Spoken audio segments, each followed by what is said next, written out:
While comic books have traditionally been defined by heroes that reflect the extremes of masculinity and femininity, and aimed at a primarily straight male audience, a notable shift has happened over the past 20 or so years, where queer characters were once merely hinted at, or when included, portrayed as grotesque stereotypes. Since at least the 2000s, comics have become increasingly more inclusive. So join us for our 2025 Pride Month special as the Great Pop Culture Debate attempts to name the best LGBTQIA+ superhero. Taking after Mystique, I would very much like to be Nightcrawler's daddy. I'm your host, Eric Resniak. Please welcome my panel for this episode. Just like Bernard, our first panelist can't get enough of these Timbits. It's Bob Erlenbach. Thanks, Eric. I also enjoy Drake's cakes. Well, to quote the burger joint slogan, Red Robin, yum. Like Iceman, he too finally became interesting once he figured out his sexuality. It's Brendan Hay. Sure, but when he feels like ice, it's a mutant ability. For me, it's a circulation issue. Given that Iceman was himself a teenager in the 1960s, I think present-day Bobby would agree with me. Compression socks, Brendan. They're not just for masturbation anymore.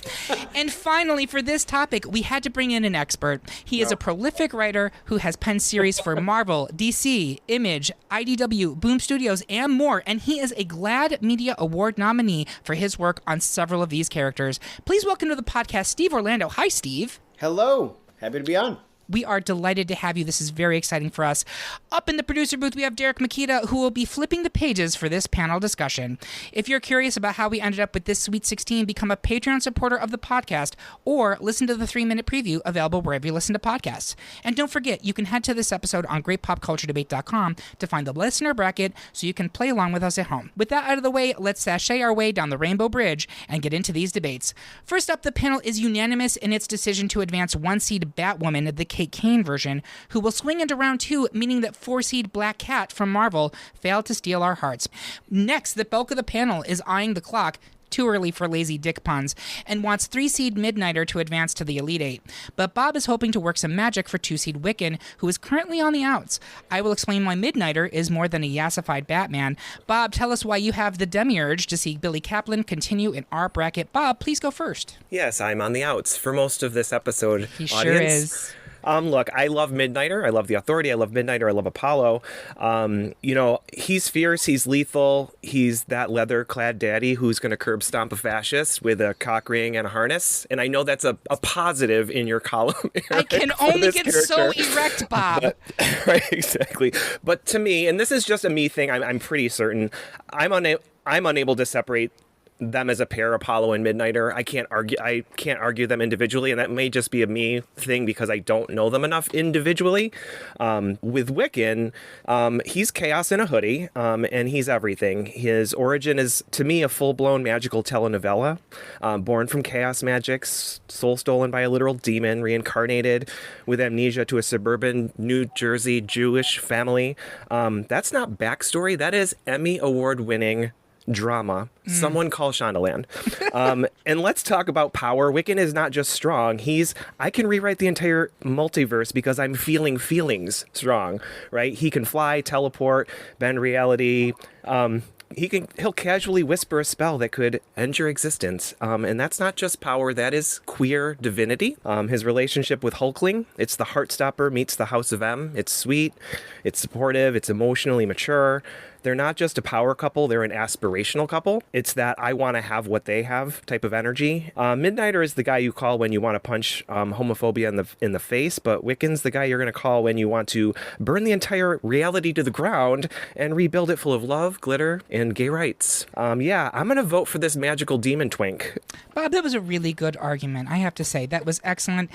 Steve, as someone who has written both of these characters, where are you coming down here? Well, it's funny, and everything I say here is going to get me lit on fire. But first of all, I will say I like everything Bob said, but I think it's true about Wiccan and Hulkling, not Midnighter and Apollo. I actually think it's a little strange that they pushed them to get married and engaged at 17, a time when statistically almost nobody has met the person that they're going to be with for the rest of their life. Felt very safe to me. It felt like it was done to chasten them for the straight audience. That's just my opinion. That is not a canon statement. But when you get right down to it, I mean, anyone who is not invulnerable or doesn't have super speed can be killed by Midnighter, including Wiccan. He is. I mean, it's a common issue with like the sort of the card game playing set and things like that. Like, I mean, yes, absolutely, Wiccan can do all the things you said, but unless he enchanted his reaction times or his mindset to be superhuman in of himself, he still has a brain that fires at normal mortal speed. And Midnighter has limited bursts of super speed and a computer brain that tells him how to kill anyone he's looking at. This is a reason I push him pretty far into the bracket. But if the question, of course, is not just who could kill each other, I mean, listen, Wiccan is absolutely a more positive influence or positive message. Although I frequently said in interviews, I think Midnighter actually does have a relatively positive message when you decouple it from the Bauhaus Gonzo type of storytelling that comics are known for. Like, at the end of the day, he knows who he is 100%. He doesn't compromise that for anyone, and he's unwilling to let anyone else disrespect it. And that, I think, is aspirational. Totally agree with that, yes. Brendan, where are you voting on this one? Is it Midnighter or is it Wiccan? Love Bob's argument. Actually, really love Wiccan as well. But Midnighter is just so unapologetically Midnighter. I think there is a certain amount of aspirational qualities to Midnighter also that I love. Maybe not in the relationship part, but in the just being so incredibly comfortable being yourself. Yeah, I'm also giving it to Midnighter. I hate that these two were up against each other in round one. This is at least an Elite Eight, if not Final Four matchup. They're both incredibly important gay characters in comics. It's a bummer, but I'm going to give it to Midnighter here, and he will continue into the Elite Eight. Next, it's a lover's quarrel, as one seed Poison Ivy is currently poised to bloom into round two, but Brendan wants to hammer home the merits of 4-seed Harley Quinn. Bob, tell us why you want to keep scratching your itch for Poison Ivy. Brendan, you're on a suicide mission to get Harley into the Elite Eight. Brendan, please go first. Sure. This is, a very tough, very, very, very tough choice between these two. Ivy's kind of always been Ivy. I've loved the evolution of Harley, and I think she's also, the reason I kind of ultimately go towards her, she is a better character queer than she is straight. As she has developed, as she has grown, because it's given her more depth, it's given her a chance for writers to explain more facets of her personality, for her to just be a more interesting character rather than as she's either Joker's sidekick or she's the kind of person who, okay, she's a little bit crazy and wacky and kind of just, agent of chaos. And by the way, she can still be both those things, but it's been nice now to see her develop, especially, granted, through her relationship with Ivy, be all that and more and keep growing. And I think you keep getting more from her as a result of this facet of her personality. Which is not to say that Ivy's not fascinating also, but Ivy, I think, Ivy's interesting whether she's queer or straight to some degree, and also or to a lesser degree, I have a hard time imagining straight Ivy. I guess that's Uma Thurman in the film, but it's still a drag queen, I would point out. yeah, fair. But anyway, that's my case for Harley. But I really have no problem with Ivy going forward either. Okay, Steve, are you sticking with Poison Ivy here? I mean, I went into this perhaps again because I exist on the internet thinking in a practical who would win against 2 cents, and yes, it has to be Ivy. Once again, like if you have, without being grotesque, if you have stomach flora, Ivy can kill you very easily in horrific ways. Her perspective, I think, is very unique, and she has a confidence and an uncompromising nature that I think is very aspirational too. I mean, in a way, she's one of Batman's stronger villains because I almost would think that he wants to agree with her. Other than, of course, the means by which she achieves her things are stuff he can't get behind. Great, Bob. Are you sticking with Poison Ivy? I'm sticking with Poison Ivy. She was never anyone's sidekick. Oh, okay. Wow. Harsh. Damn. Harsh. Yes. Just coming right there for Harley. I will also throw out one last thing, although I know I explain nobody. Harley's a romantic.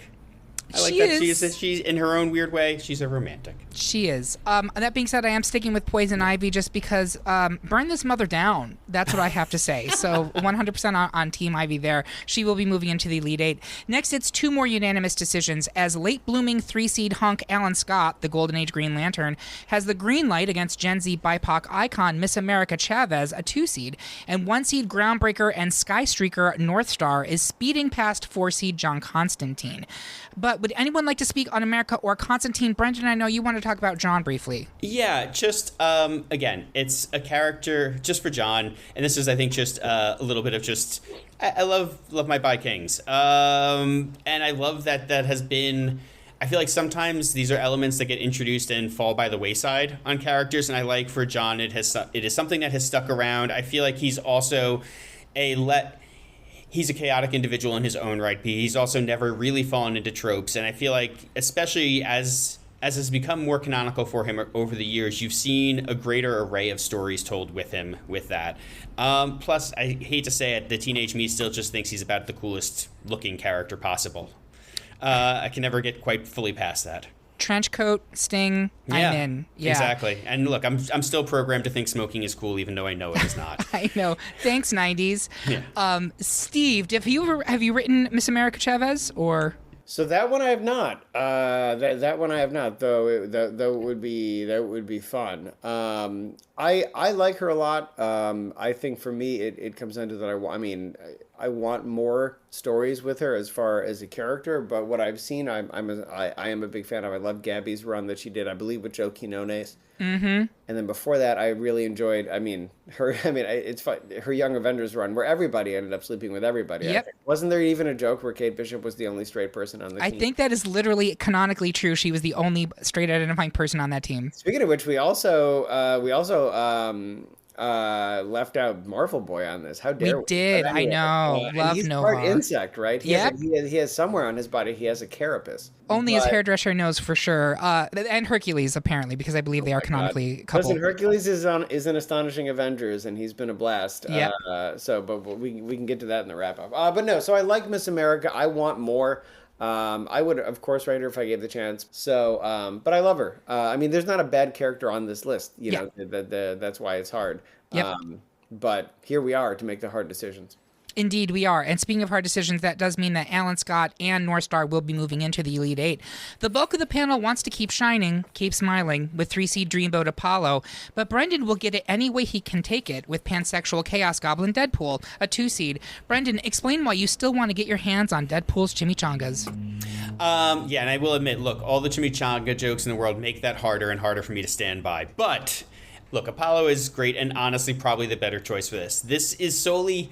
There's something that I love that Deadpool has, again, remained canonically pan as he has become such a humongous character in the grander scheme of things. To see a culture of, like, very bro-y gamer type guys still wearing Deadpool merch and knowing that it's like, you know, even in the Ryan Reynolds movies, there are jokes that definitely, Deadpool gets to have his little queer moments and elements. It's like this has been baked into the character enough that it is fully present. So for his visibility in the world is basically more of my reason for choosing him. And also, this is the sad thing of if we're splitting the couples into having to choose, I just always been more interested in Midnighter than Apollo. I'm not that into blondes. It could be part of the reason, but so I'm going Deadpool. Thank you. Steve, are you sticking with Apollo here? Well, I'm going to stick with them, but I do think so. As far as a character, Apollo is interesting. I think in a lot of ways, when he got reintroduced, it's strange to be talking about work that I did myself. It feels like I'm giving myself a hand job, which is a different podcast. By all means, go for it. Yeah, you're fine. Not necessarily a different podcast. It's been this podcast sometimes. We just don't release it. So when they brought them back with Midnighter, we revealed that his real name, quote unquote, and everything was made up. I've always felt that he should be. It worked that he was the man with no name, like Midnighter was his name, like Madonna. But with Apollo, that gave us a chance to build out something different. He had the childhood, he had the background, he did have the other name, which he didn't have before. Like kind of everybody from that team in Stormwatch had the same backstory. They had none. They got replaced with government issued stories. So I actually liked Apollo more in the New 52 because you were able to give him a more grounded backstory compared to, which we did with his father, not necessarily rejecting or accepting him and then getting abducted and turned into Apollo, so on and so forth. So I like that you could contrast Midnighter more and give him a little more of a character on his own. That said, I love Deadpool. It's funny you mention the Ryan Reynolds movie. I found it's actually the more people consume a thing, the easier it is to work with representation and diverse content because the demographic is bigger. Yep. So it's funny. I would almost guess you couldn't get that pegging joke in a comic, but you could get it in a movie because they know it's going to make $1 billion. Same reason it's easier for Legends of Tomorrow. Legends of Tomorrow was basically the Young Avengers of TV. Every character by the end was basically sleeping with every other character. But that's because the least watched CW superhero show is still consumed by more people than the best-selling comic in a given month. So it's funny. Yeah, I love Deadpool. I actually think that it's been boon for his the queer side of his character, the pansexual side of his character, to be in all these other forms of media, because it allows us to lock it in a little more when we know that it's going to be reach proportionally more people that are going to be excited about it. So I like him, but I got to go Apollo. Although I think Apollo's not going to make it to the end anyway. I think he eventually does get knocked out. We'll see. We'll see. I root for him, but I don't have confidence. Bob, where are you? Is it going to be Apollo or is it going to be Deadpool? Having known Eric my entire life, he knows this about me. I don't have a problem with a blonde. So... True. All right, so we will be moving Apollo into the Elite Eight. Next, the panel is evenly split between two longtime X-Men staples, 1 seed Mystique and 4 seed Iceman. Steve, see if you can melt the panelists' frosty feelings towards this Omega Man. I will change up my argument until I can score a victory for Mystique. Steve, please go first. I mean, it's very tough. I think that, I mean, from a bonking on the head standpoint, yes, Bobby could just freeze Mystique solid, the end. From a character standpoint, I actually think both of them offer fascinating perspectives, you know. I think a lot of what, again, I'll be generous and say that Iceman's coming out got a strong reaction from the audience. But I think that's an asset. You know, all the time, all the people saying, oh, well, he dated women. Okay. Like a lot of people come out in midlife and have dated women. So yeah. I actually think he's become one of the more unique queer characters when you lean into that rather than, and by the way, maybe even leaning into the fact that he didn't even, it's not like he secretly knew he was gay for a long time. Mm-hmm. You know, like obviously it's a journey for all of us and the journey is a different amount of time. So I actually think he's really, really interesting from that point of view. We try to do a little bit of that with him sort of struggling with more modern relationship style, shall we say, in Astonishing Iceman and being relatively conservative socially. I don't mean politically as a character. But then you look at Mystique and, you know, looking at especially what Kieran did with Irene over their relationship of over a century. I think her perspective is really, really interesting too. So it's very hard for me to pick from a character standpoint. I picked from a bonking on the head standpoint because I'm still a comic book writer. But from a character standpoint, I think both of them are incredibly unique as characters and offer something that you don't necessarily see in other queer characters. And I think that's important because it's not just like, oh, we need to do more of these and keep belting them out. We have to say different things, right? You know, yeah. I mean, it's one of the reasons I made Diane Mead bisexual and Martian Manhunter, so I could talk about bi-erasure. Mm-hmm. You know, we need to keep pushing things in new directions. And I think Iceman and Mystique both, you know, when folks lock into the real potential of those characters, really, really offer that. That's why I had to go with who can bonk who in the head. And the answer to that is almost definitely Iceman. Yeah, I'll give you 100%. This is a, if it's the bonk on the head argument, is 100% Iceman. This is a tough matchup, like Steve said. I love both of these characters, and I actually think Bobby's journey is super interesting. I think the discourse around how he was outed by Teenage Jean is very interesting, and it caused a lot of conversation around that, which I thought was ultimately productive.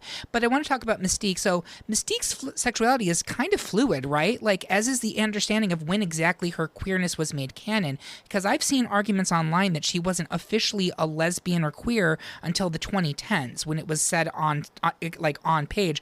I'm here to tell you, as someone who's reading the X-Men in the 1980s, it was abundantly clear that Mystique and Destiny were a romantic couple.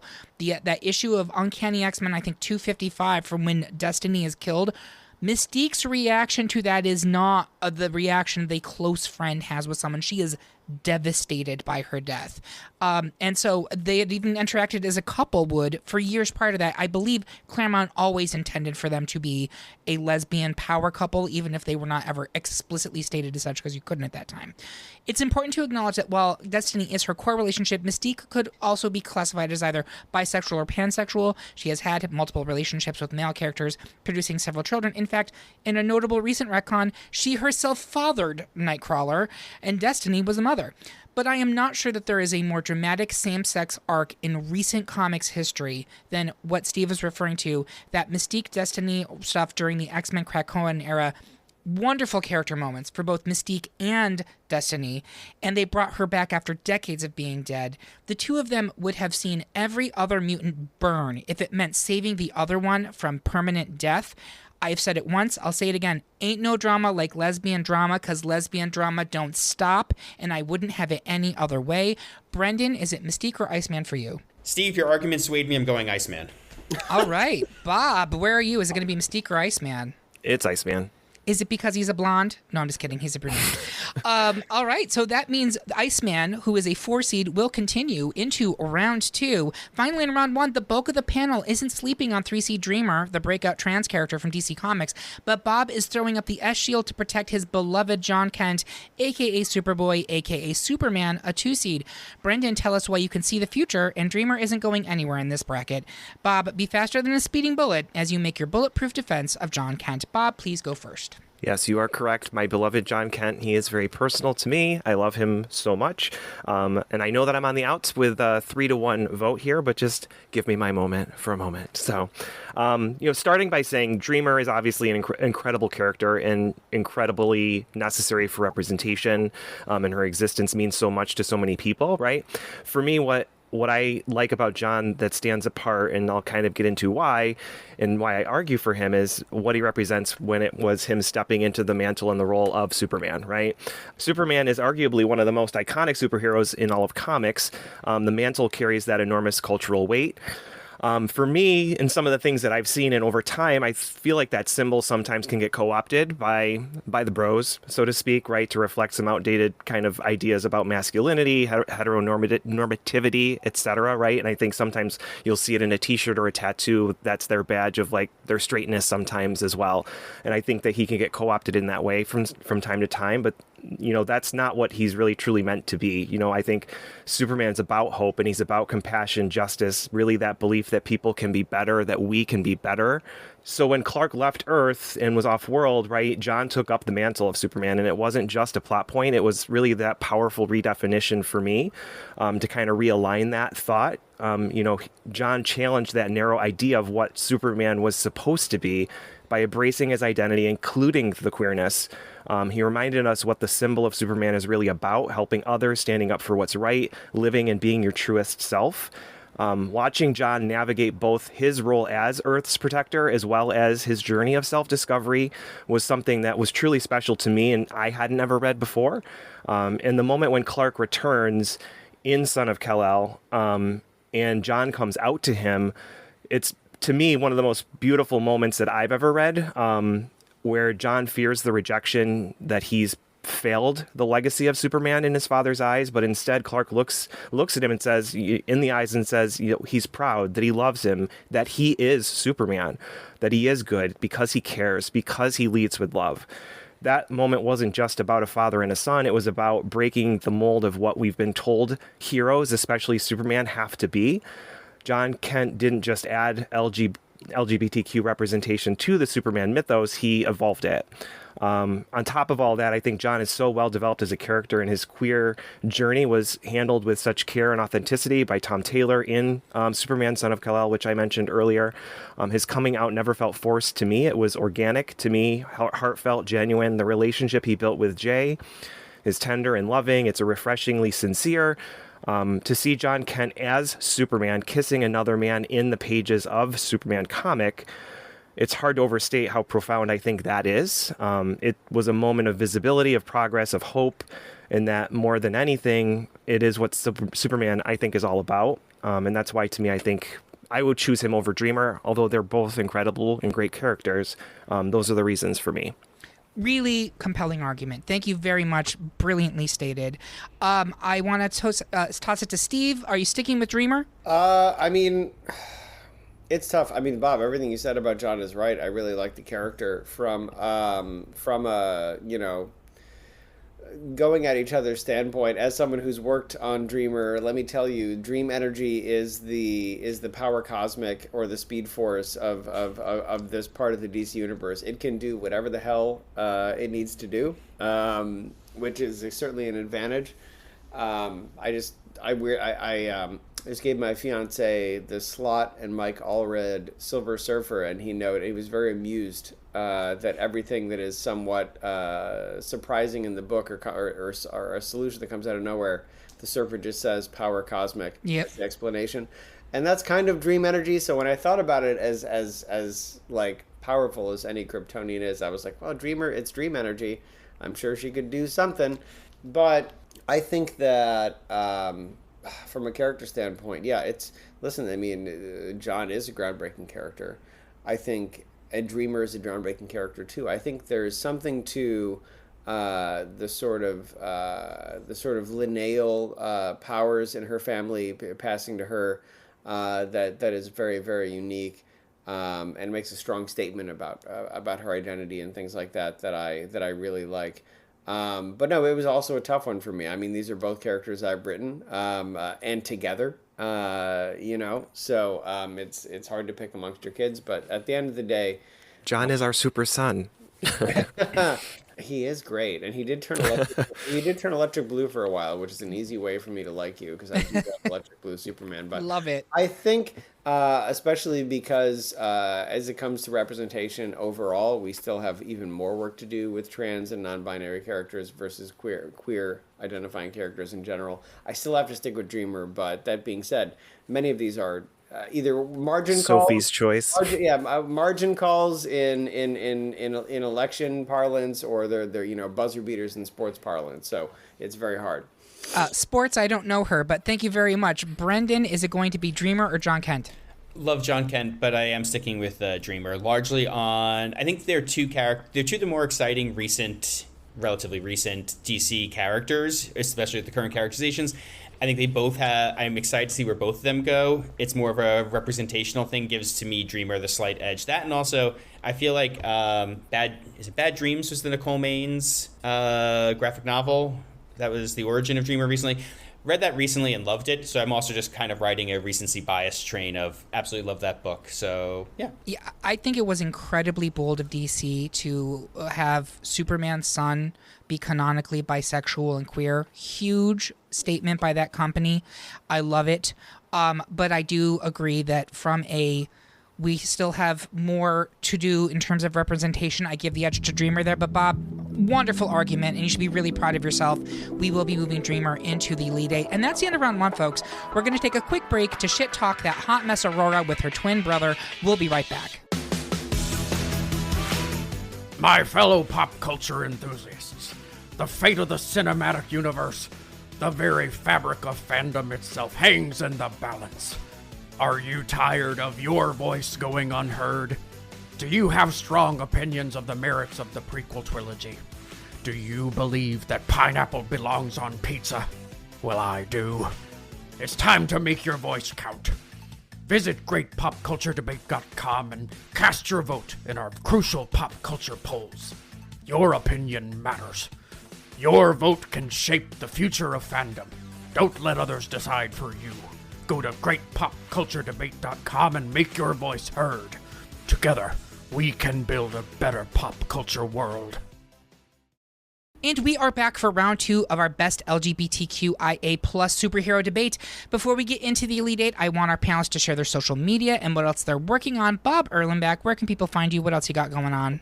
You can find me at DisNerdBob on things, Blue Sky mostly, I think Instagram as well. Twitter is dead to me, so no Twitter. And what am I working on? I'm working on this podcast and making it the best it can be, and that's what you got. And we appreciate you for that. Thank you very much. Brendan Hay, where can people find you? What else are you working on? People can find me also mostly over on Blue Sky. I'm at bhay.bsky.social. That still, I think the main hang up for Blue Sky, still feel like it's just shorter handles. Yep. I'm also over still on Instagram and occasionally now Threads at Brendan Hay Writer. Right now, please, all of season 2 is up for Gremlins The Wild Batch on Max. It just went up around the time of this recording, but by June it'll be there for a while, and maybe you've already watched and you're like, hey, for summer, why not watch it again? It's a delightful series for all. And you've done some comic work recently too, correct? I have, yeah. It'll be, again, similarly, it'll be a few months, but I had some stuff in the Lex in the City anthology for DC Comics with a really fun Tim and Damian story over there. And I had Epitaphs from the Abyss, issue number 8 from EC Comics and Oni Press. Not number 9. No, despite what certain solicitations would say, and what I was under the impression of until a month after the issue came out. But that's another story. But anyway, thank you for checking out my stuff. Of course. Steve Orlando, thank you again for joining us. What a pleasure for us. Sure. Where can people find you? What are you working on? I'm mostly, I mean, if you want comic stuff, I'm mostly on Blue Sky at the Steve Orlando. I am on Instagram at the Steve Orlando. I don't really post about comics, but I do spread a lot of eccentric, non-comic art and things that my peers are doing outside of the industry. So if you want to see interesting like sculpture and wrestling and all kinds of things that are not comics, that will be in my story feed. And mostly just pictures of me doing things in the Instagram. But Blue Sky, comics news for sure.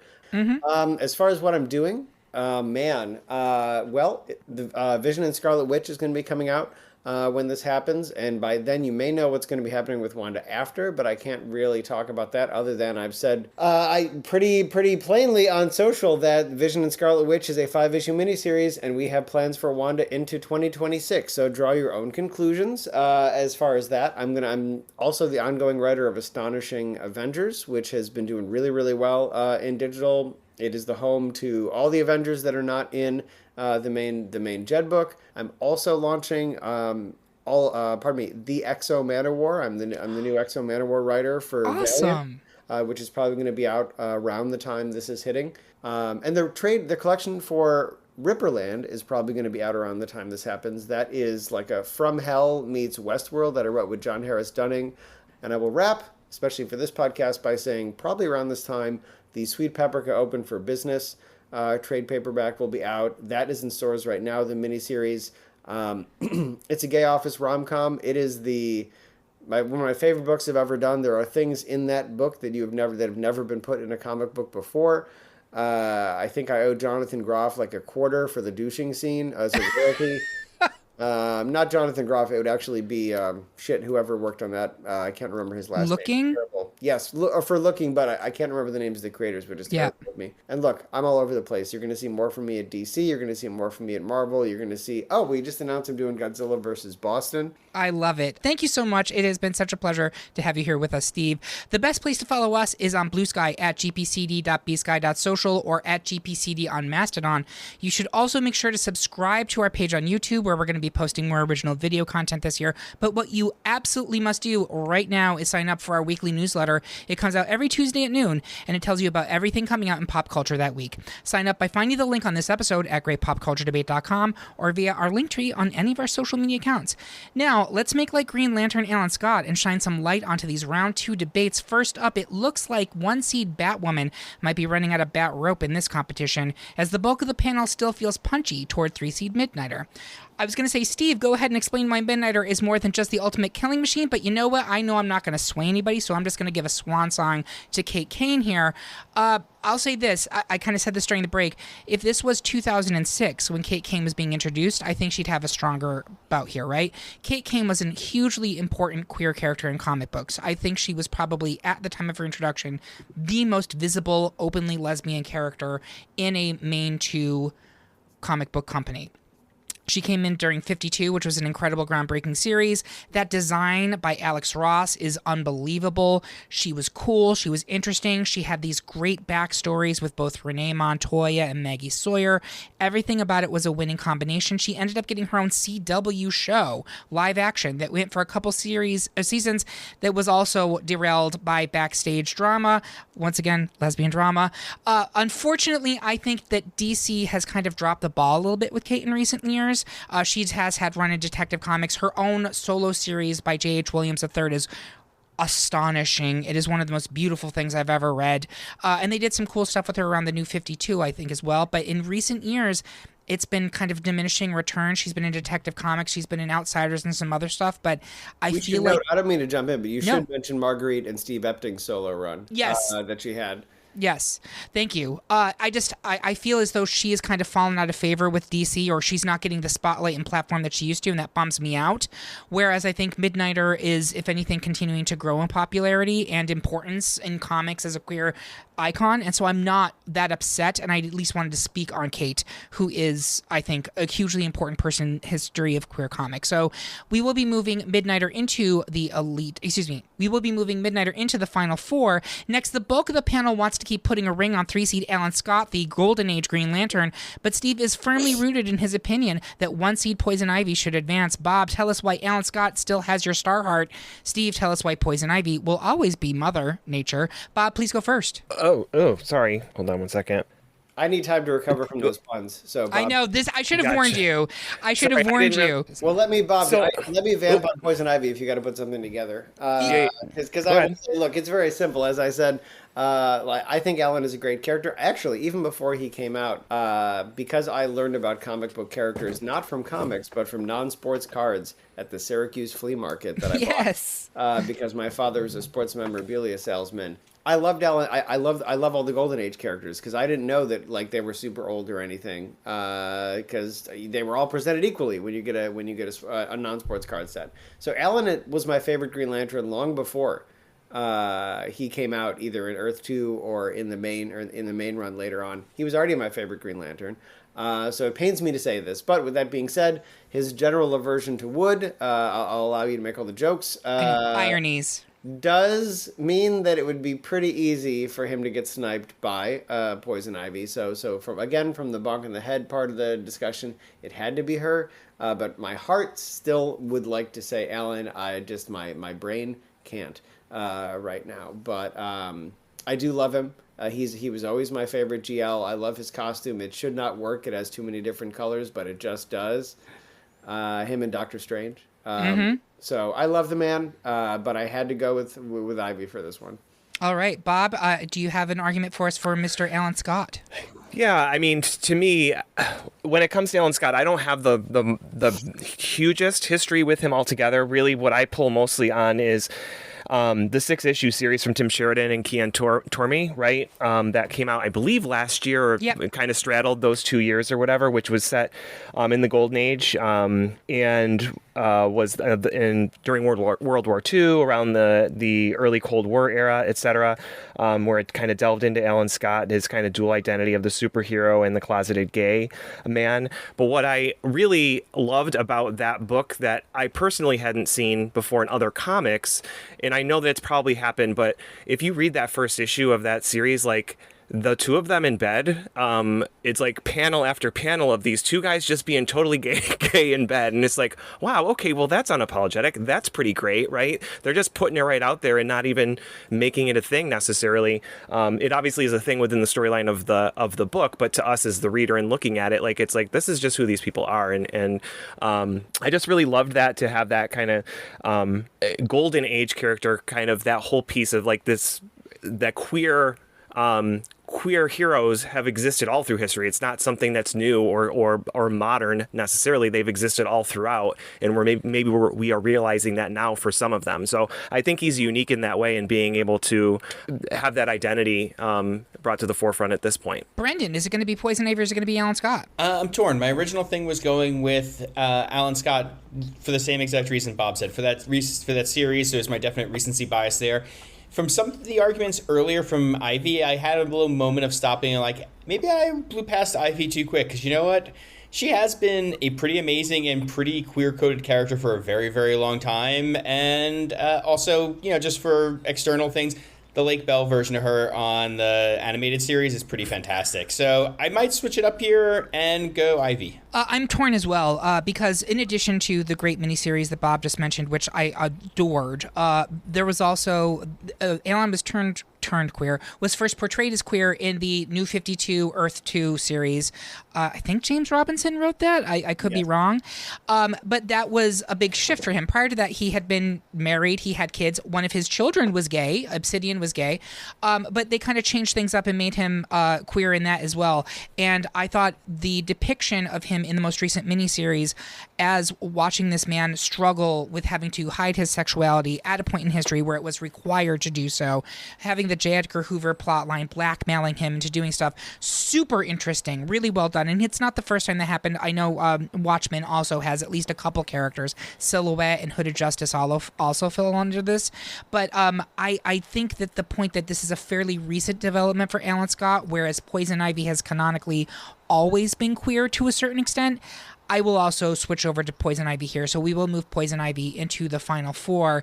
Next, they're here, they're queer, and they're both light-powered homosexuals. It's 1 seed Northstar up against 3 seed Apollo. Steve, tell us why you continue to see Apollo's halo. Pause while the gays instinctively sing Beyonce. While I will share why I have the need for Northstar's speed, Steve, please go first. You've already talked a little bit about Apollo. I love Northstar. I think that from a character standpoint, I do still think Apollo has had a little more of ironically, a narrative Northstar, and I don't even do that on purpose. But I feel like Jean-Paul has sort of been the victim of a lot of like 2 steps forward, 1 step back, a lot. And so if I had to pick character, I probably still would go with Apollo because he has sort of he has not sort of jumped the line back and forth as far as who he is, what he wants, what he does. I do like that John Paul is not a nice guy all the time. Many of the things that I'm happy he got over are obviously not his fault because he's not a real person. But on the list of awkward queer takes, I would point out that it was up in the air whether or not him and his sister were both half fairy. Yeah. For a long time. Yep. So there's a little bit to live down for him. But I like Northstar a lot. I used Aurora in Marauders because she was with Fang. But I mean, I like the Northstar personality type. If I'm just being blunt, is on paper much more appealing to me. It's similar to why I like writing Quicksilver, for example, or Midnighter, because writing an asshole is usually more fun than writing a guy who is you can write the person who does what you would do or the person who does what you should do. And it's always a little more fun writing the person who does what you would do or you wish you could do. So I like him. But as far as if I look at the portrayal of the character in a holistic sense, I still have to lean. I still have to lean on Apollo. Sure, and I get that. So I based a lot of my rubric on this episode on characters that were pioneers in queer inclusion in comics. And we get in trouble a lot on this podcast for allowing the primacy argument to override a lot of subsequent arguments, and I will totally admit to that. There may have been gay superheroes prior to Northstar. There were, in fact, gay superheroes prior to Northstar, but very few of them were considered leads, and very few of them were portrayed in a way that I think is non-stereotypical. Northstar changed all of that. He was the first publicly gay Marvel hero, and when he came out in Alpha Flight in 1992, he was one of the very first characters in a Big Two comic book to do so. You can make the argument that overall Northstar is a B or C-list character. I will not argue that. What I can argue is that first, Northstar's queerness has always been an inherent part of his character. While several other characters on this bracket came out later, Northstar was always written as de facto gay, even if he didn't officially say the words until 13 years into his publication history. Secondly, he's actually become more popular and more used since his coming out, moving from Alpha Flight and becoming a bona fide X-Men in the early 2000s. He has had several significant stints on the team and even led the Krakoan version of X Factor, a book that I loved. Northstar is also not only the first major comic company character to publicly come out, he's also the first major comic book company character to have a same-sex wedding depicted on page. His relationship with his husband Kyle is one of the longer-running hero/non-hero pairings in comics, and it has largely been treated as any other pairing in the medium. His queerness is an important part of his character, but more than that, I would argue that he is a representation for what the gay community can be. That could include, as Steve mentioned, the more acerbic, negative, kind of bitchy queen elements, but there's also the mentorship of younger queer characters like, I always in my head say anal. Is it anal or is it anol? How do we pronounce this character? I'm not looking at it, but I believe he's South American, so I would actually guess it's probably anole. That sounds better than an ole, because the other thing sounds like something that would be involved in that topping contest you were talking about. I mean, to be clear, Wiccan's first name was Asgardian. So, that's true. It's true. But Anole and Karma. So that's my argument here, but I understand it's primacy versus who's the more well-developed character, and I can't argue that. Brendan, is it going to be Apollo or Northstar?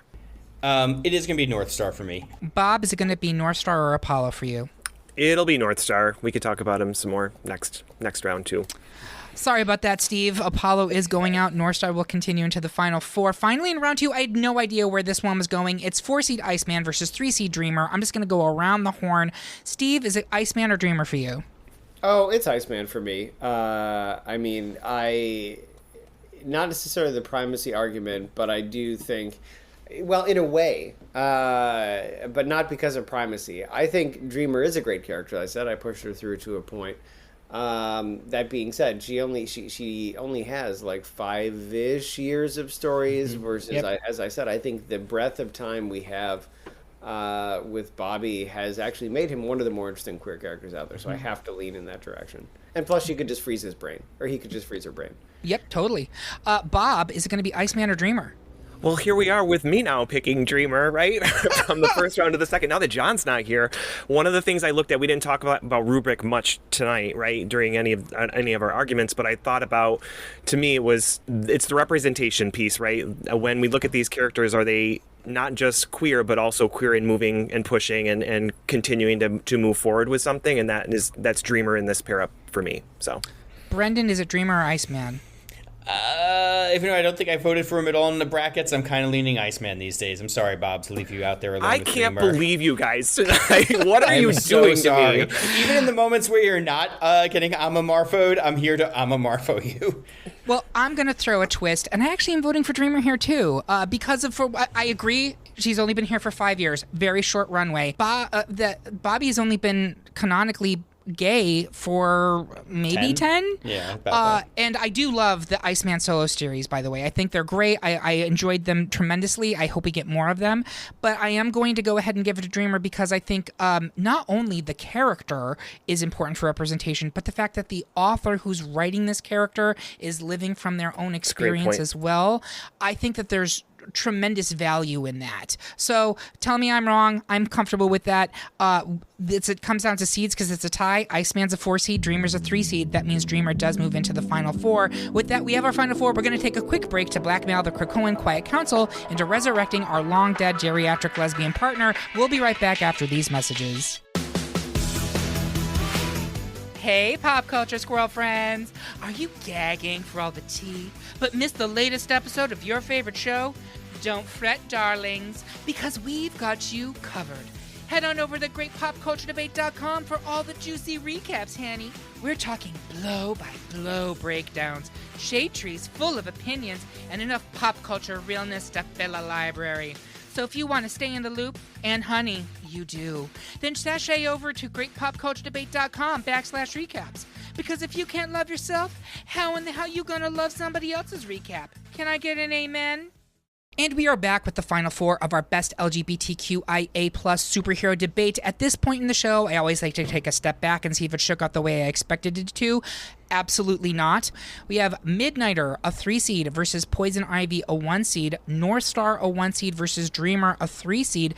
Wild. So we have gay versus lesbian, gay versus transgender. We have mostly DC, one Marvel, which I also think is very interesting. Let's start into it. It's Midnighter versus Poison Ivy. I would like to start with our guest. Steve, is it going to be Midnighter or Poison Ivy for you? I mean, now that I'm thinking more in a character standpoint, I mean, you're going to see me stubbing for Midnighter all the way through. I mean, for all the reasons folks have said that other characters have meant a lot to them. Look, I'm a certain type of person. Growing up in the 90s, there was not a lot of representation, and what we had didn't necessarily, there was nothing bad about it. It wasn't wrong, but it didn't necessarily speak to me. You know, you were limited to basically things like the boss on Roseanne, or Jack from Will and Grace, both of which are extremely valid. They did not reflect my own perspective and personality. So when I saw a character like Midnighter, who, as I said earlier, like just is always 100% himself at all times. He does not give a fuck. That was very appealing to me. And along with that was that he was not, quote unquote, for the time at least, a typical gay character. He wasn't stereotypical. He was not somewhat feminine acting, and a lot of things that were often put on the community from without. And of course, like for folks who's that is true, that's wonderful. But it wasn't me. And so to see Midnighter, someone who was more like me, he was crass. He was, as you said earlier, acerbic. He was angry. I mean, I wasn't violent like him. It really, I mean, it was a big thing for me. It sort of was one of the first times I saw a character that told me that I could be part of this community without having to sort of fit into a certain mold, which wouldn't have been any more authentic to me than not coming out at all. It's hard for me not to vote for him and stump for him because that is, outside of the fact that I love him creatively and professionally, personally, he was that Wedge character for me. He was the one that said you could do all these things. For me, it's always going to be him. I mean, yes, I could explain why he could kill Poison Ivy. I'm the writer of Midnighter, and at this point, the most famous, non-disgraced writer that's ever worked on the character. So, but the emotional truth is that, like, I have to support this guy because a lot of who I am is because I saw that character in print many, many years ago. Almost 30 years ago. Yep, almost 30 years ago, which is wild. Bob, is it going to be Midnighter or Poison Ivy? I'm probably going Midnighter in this pairing. And I think for me, when I'm looking at these two characters, I see, obviously she's always been queer coded, etc., right? But I see her more kind of just little r representation versus capital R representation from Midnighter, right? I think it's just what she is, and she's not pushing the boundaries or pushing it forward in any way. And I think Midnighter does that more and better than she does. So that's why I'm going there. Brendan, is it Midnighter or Poison Ivy? So yeah, two of the factors I kept going through my rubrics. One was beyond the representational, not that they have to be aspirational, but who felt like somebody you either identify with or wished you were more like. And then the other one is just as a writer myself, who I would rather write. So Midnighter.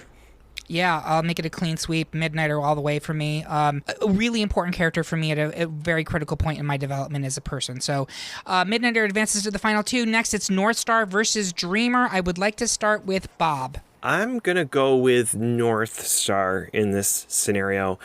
And I don't want it to just be straight up primacy, but I think there is a he walked so they could run type of part to this, right? And I think he flies, but that's fine. It's exactly, he flies so that the rest could jet engine, I suppose.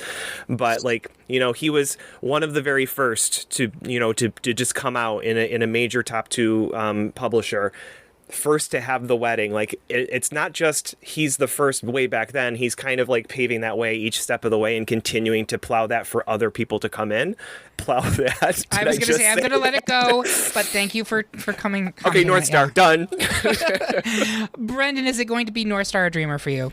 It is going to be Northstar, similar reasons to what Bob said. Steve, Northstar or Dreamer for you? I would love to devil's advocate, but I do think I have to lean Northstar with this one. For all those reasons. I'll be honest. You keep saying he had the first gay wedding. You mean on the page, right? On the page, yes. Thank you for correcting me. I was gonna because I don't want to be the guy that's always poking holes, but no, it's good. I love the guy, and it's actually not the primacy thing so much as what I said. Like, we have a lot more Northstar to dig into. I'm also going to give it to Northstar, and echo everything that's been said this far, which gives us a final two of Midnighter versus Northstar. Brendan, I'm starting with you. Is it Midnighter or Northstar? Midnighter. Bob, Midnighter or Northstar? You're making me choose between Midnighter and somebody who speaks French all the time within the book. It's over. I think I'm going to go Northstar here, honestly. Oh, you're not going to surrender, much like the French. I'm kidding. We love the French. Yes. Steve, I assume you're going with Midnighter here. I am, and I would point out that I even had Midnighter kill someone with super speed in Midnighter, I believe, number 7. So I feel like that debate is settled. And for you've spoken a bit about why Midnighter was so important to you. I'm also giving it to Midnighter here. Spoiler. To echo what Steve said, as a young, in quotation marks, gay man in the 1990s, the late 90s, when Midnighter was introduced with Apollo, I remember reading those issues and being like, are these two superheroes who were very clearly Batman and Superman analogs, are they romantic? Are they like a couple? Because I think like when in the first couple episodes, they're naked in bed together. And I was like, is this happening right now? It was a shock, a cultural shock for me in that moment. And to what Steve was saying, like, the gay characters that existed before that were definitely kind of more in the stereotypical way. Northstar, or excuse me, I keep saying this. Midnighter shattered all of that, and I think he continues to push buttons. He has been a gay dad. He has, I actually love, we really didn't talk about this as much, Steve, but in your run where you broke the two of them up and we got to see Midnighter as a gay man dating and kind of exploring his sexuality with other Shattering partners. backs. Yeah, I mean, literally and metaphorically. Can I tell you a funny story about that? Yeah, please. The edict on Midnighter, it's funny you're talking about the Alan Scott book. The edict on Midnighter, which I think is why we did very well with that, is that, look, I understand that comics are a business, and I was trained by perhaps the most brusque person in the history of the industry. So, with Midnighter, we set out that we wanted to, it was a first of its kind book. There'd never been a gay male leading a book before a character. And the thing we set was that we wanted to be able to show everything with two guys that you could show with a heterosexual couple in Green Arrow or Nightwing. Now, we were very lucky because Grayson was the Nightwing book at that time, and it was like the same month where we had a full page splash of a woman screaming the word dick. But the point is that I think, we faced very little pushback on that because we didn't have the error of saying we wanted extra stuff, quote unquote. We wanted the same stuff, and that was very hard to argue against. But the funny thing about the breaking backs is that he does hook up with someone in like the first or second issue, and in the script they're just making out with like no shirt on, but ACO put it all in shadow.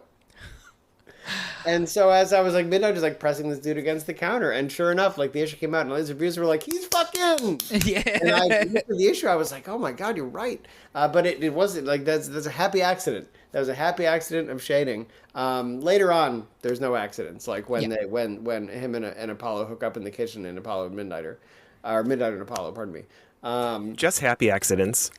And happy endings. It has done, so many writers, including yourself, Steve, have done so much with this character and still have road to do more with this character. And from a representation standpoint, that's really exciting because, it's not over yet. Yes, we've had tremendous improvement and tremendous progress for representation in comics, but we're facing tremendous backlash as well. And I'm grateful for all of these characters and all the creators who have put them out there. I'm grateful for where we are, but I want to make sure that we still have space to continue to grow and evolve. And I think Midnighter gives us that. So there you have it, folks. Our pick for the best LGBTQIA plus superhero is Midnighter. Do you agree? Do you think we should have called Vic Shade or Renee Montoya because you have questions? Tell us how you really feel by leaving a comment on this episode at greatpopculturedebate.com or find us on Blue Sky or Mastodon. While you're there, make sure you subscribe and follow the podcast so you can hear about what new debates are coming soon, vote in open polls, and even decide which topics we tackle next. I want to say thank you to my panel, a huge thank you to our special guest, Steve Orlando, and thank you for listening. If you loved what you heard, please consider supporting us on Patreon. We can get even more exclusive content, and you get episodes a whole day early. We hope you have a good one, and remember, everyone is entitled to their wrong opinion. Happy Pride, everyone!